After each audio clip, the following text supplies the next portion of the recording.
Hi అండి. Welcome to సాహితీ recipes. ఈరోజు నేను చేయబోయే రెసిపీ ఏంటంటే ఆల్రెడీ అర్థమయ్యే ఉంటుంది. కంద అండ్ కోడిగుడ్లు పులుసు అండి. చూసారు కదా, ముందుగా కోడిగుడ్లని అండ్ కందని కూడా ఉడకబెట్టేసుకోండి. కొంతమంది ఏంటంటే కలిపి ఉడకబెట్టుకుంటారు. నేనైతే అలా కాదు, విడివిడిగా ఉడకబెడుతున్నానండి. ఇలా ఉడకబెట్టిన కోడిగుడ్డుల్ని తక్కువలు చేసుకోండి. నేనైతే ఈ కర్రీలో ఒక చిన్న మిస్టేక్ అయితే చేశానండి. అదేంటంటే లాస్ట్లో మీకే తెలుస్తుంది. చూడండి, వీడియో అంతా చూసిన తర్వాత లాస్ట్లో మీకే అర్థమవుతుంది ఆ మిస్టేక్ ఏంటనేది. ఇలా మొత్తం గుడ్లన్నీ కూడా పైన ఉన్న పెంక అయితే తీసేసుకుని గుడ్లన్నీ పక్కన పెట్టుకోండి. అలాగే ఒక కడాయి పెట్టుకుని, ఒక చిన్న కడాయి పెట్టుకుని స్టవ్ ఆన్ చేసి ఒక 2 స్పూన్లు అయితే ఆయిల్ పోసుకోండి గుడ్లు ఫ్రై చేయడానికి. ఈలోపు పక్కన చూడండి, కంద అయితే ఉడుకుతూ ఉంది.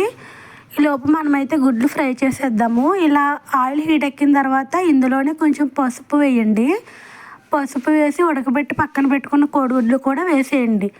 వేసేసి గోల్డెన్ బ్రౌన్ కలర్లోకి వచ్చే వరకు ఫ్రై చేయండి. ఈ కలర్లోకి వచ్చే వరకు ఫ్రై చేయండి. ఇలా ఫ్రై అయితేనే కర్రీ టేస్ట్గా ఉంటుందండి. గుడ్డు కూడా టేస్ట్గా ఉంటుంది. ఇలా ఫ్రై చేసిన తర్వాత ఈలోపు కంద కూడా ఉడికిపోయింది. చూసారు కదా, ఇంకా కర్రీ అయితే ప్రిపేర్ చేసేద్దాం.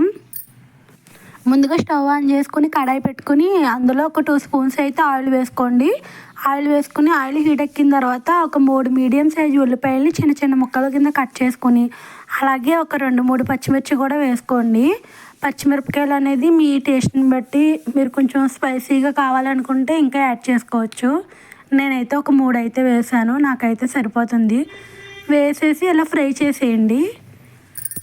ఫ్రై చేసిన తర్వాత మూత పెట్టేసి ఒక 2-3 నిమిషాలు అయితే మగ్గించేయండి. ఈ లోపు అయితే చింతపండు రసం అయితే ప్రిపేర్ చేసుకుందాము. ఇలా ముందుగా నానబెట్టి పక్కన పెట్టుకున్న చింతపండుని ఇలా రసం అయితే తీసుకుందాము. వడకట్టుకోవాలండి.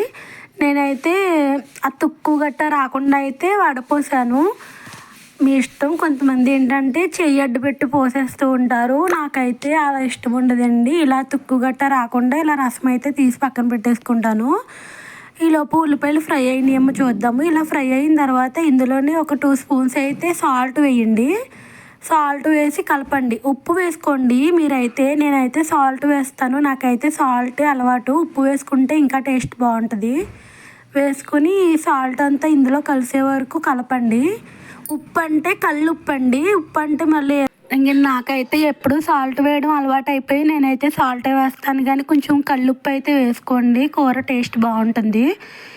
ఇవి ఇలా కలుపుకున్న తర్వాత ఒక 2-3 నిమిషాలు అయితే మగ్గించేయండి. మూత పెట్టి మగ్గించండి ఒక 2-3 నిమిషాలు.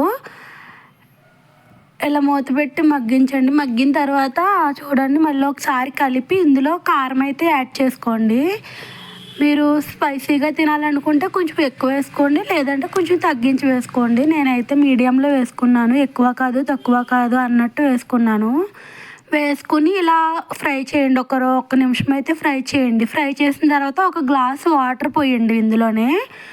ఎందుకంటే ఆల్రెడీ మనం తర్వాత ఇందులో చింతపండు రసం వేస్తాం కాబట్టి కొంచెం వాటర్ అయితే సరిపోతుంది. ఇలా వేసి ఇలా మగ్గించండి. ఇంకా కొంచెం అయితే వాటర్ ఉన్నట్టు అనిపించింది నాకు. ఇంకొక నిమిషం అయితే మగ్గించాను. ఒక నిమిషం తర్వాత తీసి ఇలా మగ్గిన తర్వాత ఇందులో మనం ముందుగా రెడీ చేసి పెట్టుకున్న చింతపండు రసాన్ని అయితే వేసేయండి. ఇలా మీరు పులుపు చూసుకొని మీ టేస్ట్కి తగ్గట్టు అయితే వేసుకోండి. ఇలా చింతపండు రసం వేసేసి మూత పెట్టేసుకుని మగ్గించేయండి. ఇందాక నేను సాల్ట్ వేసాను కదా, అది నాకైతే సరిపోయినట్టు అనిపించలేదు. సరే కదా అనేసి మళ్ళీ ఇంకా కొంచెం వేసాను. మీరు కూడా అలా చూసుకుని కొంచెం యాడ్ చేసుకోండి. ఒకసారి ఇలా కలిపేసుకున్నాను ఇలా సాల్ట్ వేసి. కలిపిన తర్వాత మూత పెట్టేయండి.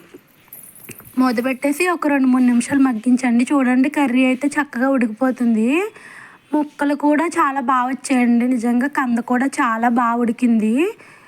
ఇలా ఉడికిన తర్వాత కొంచెం ఏంటంటే కొంతమంది ఇలాగే స్టవ్ ఆఫ్ చేసేస్తారు. నేనైతే ఇంకొక 2 నిమిషాలు అయితే ఉడికించాను. నాకు మరీ అంత వాటర్లా ఉంటే నచ్చదండి. ఇంకొక 2 నిమిషాలు ఉడికించేసరికి అసలు విషయం ఏంటంటే నేను ఒక మిస్టేక్ చేశా అన్నాను కదా, ఎగ్ వేయడం మర్చిపోయానండి. కోడిగుడ్లు చింతపండు రసం వేసినప్పుడు వేసేవాళ్ళు మామూలుగా అయితే. నేనైతే మర్చిపోయానండి.